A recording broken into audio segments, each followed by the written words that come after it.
jaalachun dhufa boharsiti keessuma jaalachun dhufa boharsiti. Ini kun dinnicha ni kun immoo raafuu maramaadhaani. Inni kunis dinnicha raafuu maramaati salaata dinnicha qabu kuni. Kun raafuu shaanaa jedhama. Shaanaa fi dinnicha walitti. Inni kun shumoo jedhama. Gosa garaagaraatti yoo ilaalan bifa takka lama fakkaata malee gosa garaagaraa irraa qophaaya. Matarri jira. Gullee yookaan boloqqeen jirti, boqqolloon jira, baaqelli jira. Gosa hedduu yoo ilaalan tokko fakkaata malee waa hedduu yoo lakkaa'amu gosa torba akka ta'u keessaa qaba. Kun immoo qinceedha. Garbuurraa qophaaya. Garbuun tolfamee karkaramee yookaan irraa qincee ta'ee kun immoo shuroodha. Kun gosa kuduraati. Ayisiri, timaatima akkuma mul'atu, qircaa, kaarootii wantootuma naannoo keenyatti argamu irraa nyaata qopheessuun akka danda'amu agarsiisuu fi isaan kunillee mul'atu. Innis as yeroo kun marqaa jedhama. Marqaan gosa midhaan garbuu. Mi'arra. Amma kun dhugaadha kaachi keessa jiru. Inni suni isa san nuuf ibsita. Nyaata wanti gabata aadaatii miti. Nyaata aadaati. Miin itti qophaa'ellee kun mukarraa tolfama. Qorii yookaan gabatallee ni jedhama.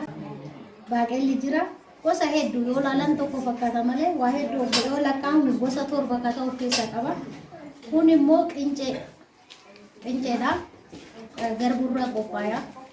Garbuun tolfamee karkaramee yookaan irraa qincee ta'ee kun immoo shuroodha. Kun gosa kuduraati.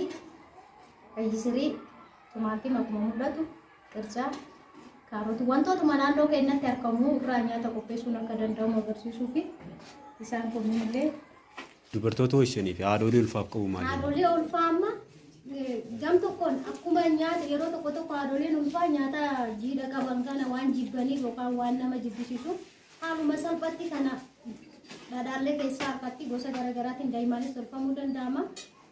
Dhadhaadhaan tolfame haaluma salphaan haaluma irratti yookaan maqammacha irra qicattee haaluma salphaan nyaatuu dandeetti.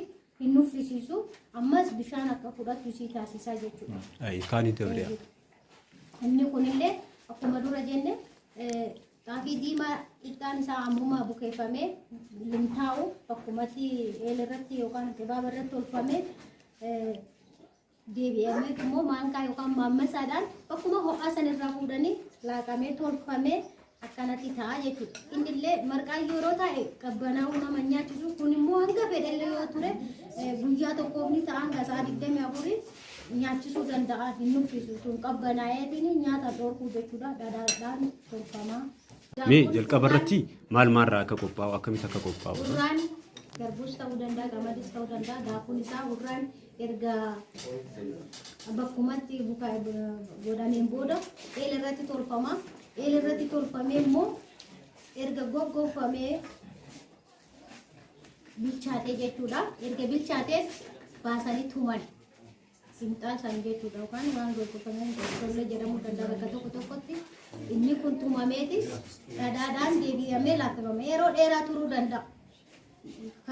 Abbootiin duraan karaa yeroo deeman imala yoo fagoo deeman yeroo bishaan dhabanii bassoo laffifatuun hin danda'amnetti inni kun nyaata ta'a jechuudha. Yeroo dheeraa turuu danda'a. Caccabsaa jedhama. Hangamta akkanii tura? Yeroo hanga baatii 3 illee turuu danda'a. Akkuma cuukkoo jechuudha. Maaliif goggoofamee bishaan of keessaa qabu dhadhaadhaa yookaan daa'immanis ni godhama. Yoo daa'ima ta'e immoo shakaka jedhama. Mee faayidaan addatti dubartoota ishanii fi haadholii ulfaaf qabu maali? Haadholii ulfaa amma gam tokkoon akkuma nyaata yeroo tokko haadholiin ulfaa nyaata jiidha qaban kana waan jibbaniif yookaan waan nama jibbisiisuuf haaluma salphatti kana dhadhaallee keessaa harkatti gosa garaagaraatiin daa'immanis tolfamuu danda'ama. Dhadhaadhaan tolfame haaluma salphaan saanuma irratti yookaan maqammacha irra qicattee haaluma salphaan nyaatuu dandeetti. Hin nuffisiisu ammas bishaan akka fudhattu isii taasisaa jechuudha. Kaanii ta'udha. Inni kunillee akkuma dura jenne xaafii diimaa qixxaan isaa ammumaa bukeeffamee limtaa'u bakkumatti eelirratti yookaan dibaaba irratti tolfamee deebi'amee immoo maankaa yookaan maammasaadhaan bakkuma ho'aa sanirraa fuudhanii laaqamee tolfamee akkanatti ta'a jechuudha. Innillee marqaan yeroo taa'e qabbanaa'uu nama nyaachisu kun immoo hanga fedhallee yoo ture guyyaa tokkoof ni ta'a hanga sa'a 24 nyaachisuu danda'a. Hin nuffisu sun qabbanaa'eetiin nyaata dhoorkuu jechuudha. Dhadhaadhaan tolfamaa. Xaafii diimaadha. Ayireen illee as keessanii akka taatee ulfaataa xaafiin diimaan. Saniifuu irra caalaan isiidhaa ayiraniidhaaf ishee fayyada jechuudha. Ayiranii san immoo hir'ina dhiigaatiif fa'a. Hir'ina dhiigaa akka ittiin dhufneef tajaajilaa jechuudha haadholee ulfaa. Inni kun immoo ruuza taasisuu yookaan kuduraadhaan tolfamee akka nyaata fedhii nyaataa akka horatamuuf fayyadaa jechuudha. Yeroo tokko tokko barbareedhaan illee yoo nyaachuu hin dandeenye haadholiin ulfaa singiggoo yookaan waan lapheetii gubu waan jiru inni sun akka hin gubneef jecha kanarraa. Asuma keessatti immoo kuduraan kun kophaa illee yoo nyaate waan inni jiru kun immoo ruuza waliin baay'ee isii nyaachisaa jechuudha. Yookaan inni immoo yoo danda'ame ta'e immoo suuqoodhaan kun ruuza suuqoodhaan. Inni kun immoo amma haadholiin ulfaa waan goggogaa irra fedhanii yeroo baay'ee jennee irraa waan ol deebisuuf jechuuf jedhu waan adiidhaa irraa waan goggogduu irra filatanii garuu waan madaalamaa keessaa harkatuuf jecha kun qinxaa jedhama yookaan torshoo jedhama. Raafuun bifa kanaan tolfamee qullubbii adiidhaan walitti tolfamee jira. Raafuudha. Haala kanaan nyaattiin jechuudha tolfatan. Inni kun immoo marmaroo jedhama. Nyaata aadaatillee yeroo dheeraa turuu danda'a. Yeroo akka ammayyaatitti kukkis hin taane kana yeroo dheeraa tura. Daa'imaan yookaan dhadhaanis ta'uu danda'a. Makkoon akka carraa daa'imaan laaltanii booda. Inni daa'imaan lawwasa daa'imarraa tolfama? Wanni itti dibame daa'ima amma. Kan itti dibame. Faayidaan isaa maaliif? Faayidaan isaa daa'imni ho'aa qaama kenna ho'aa fi humna namaa kenna. Inni biraa qamadiin immoo kaarboohaayidireetii of keessaa qabdi qamadiin. Waliinuu lamaaniinuu anniisaaf isaan gargaaraa jechuudha. Inni kun biddeena. Biddeena akkuma beekamu xaafirraa tolfama. Garbirraallee tolfamuu danda'a.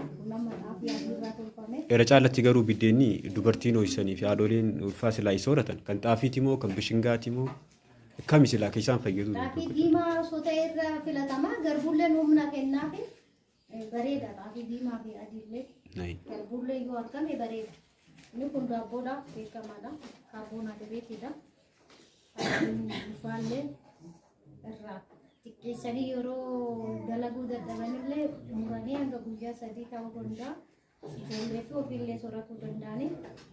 Kunis gosuma qamadii ta'ee ammuma kan inni jedhamee bukeeffamee kan godhamu akka kanaa kana baalaanii miti kan godhamu kun baalaa yookaan maashinaan godhama. Kun ammuma gabaaba irratti yookaan dheedhii irratti kan godhamu jechuudha. Galatoon akka waliigalatti nyaanni har'aan kan asii qopheessitan kun sokotaa diklaareeshiniidha. Mee akka waliigalatti nyaanni kun haala akkam maaliif fayyadame? Nyaanni kun akka haadholii ulfaallee ta'ee daa'imman illee akka qancarummaan ittiin dhufne yookaan hir'inni daa'imman irratti akka hin dhufneef haaluma salphaan wantoota naannoo keenyarra jiru. Dachuma xiqqoo kursii kanarratti illee biyyee wal jala gubbaan biyyee boonee saafaa cabaa wantoota caccabaa irraa haaluma salphaan oomishuu kan dandeenyu. Filaantireetii akka ammayyaa sanirra isuma salphaa waan naannoo keenyaa kana haala kanaan yoo qopheeffannee ooluu keenyarratti yookaan goruu keenyarratti yoo goone wantoonni kun haaluma salphaan haadholii ulfaallee ta'ee daa'imman illee qancarummaa yookaan wantoota hir'ina qaamaatiif dhiigaatiif isaan saaxilanirra bilisa ta'anii qancarummaan ala guddatanii jechuudha. Mee akka waliigalatti keessattuu haadholii ulfaatii fi daa'imman qancarummaa qaban maatiin qaban ni jiranii. Dubartoonni ho'isanii illee ni jiranii. Akka waliigalatti mee ergaa nati dhaabduuf yoo jiraate jechuudha.